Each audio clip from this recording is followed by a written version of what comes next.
ê khâu ơi đôi khi bị bệnh nhẹ không alo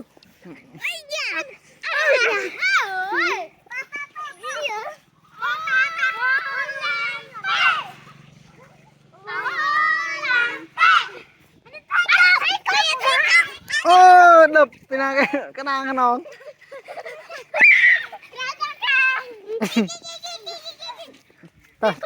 tết ô làm bậy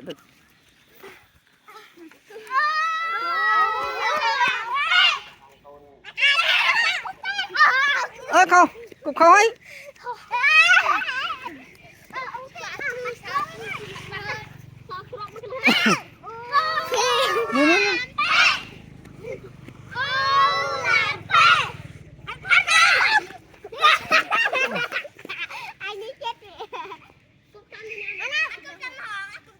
Tara crop mà tết này ô nào nè cục tôi mình chưa thông chưa anh khỏi nè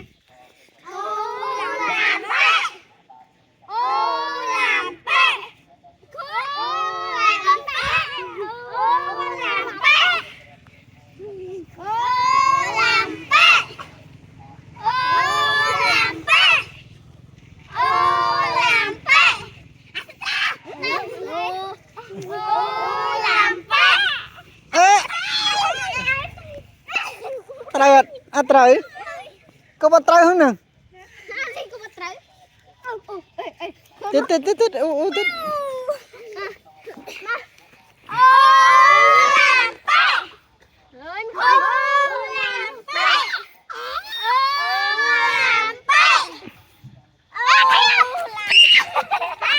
các bạn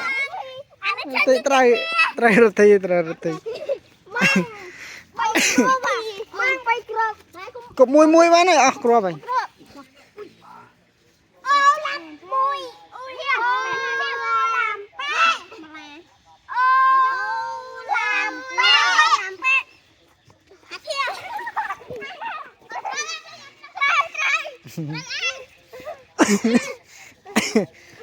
trai ai mình trai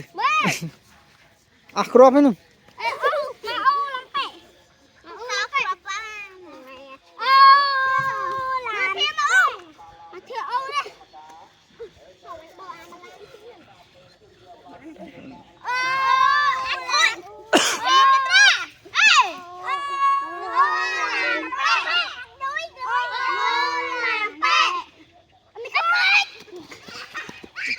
này cục trần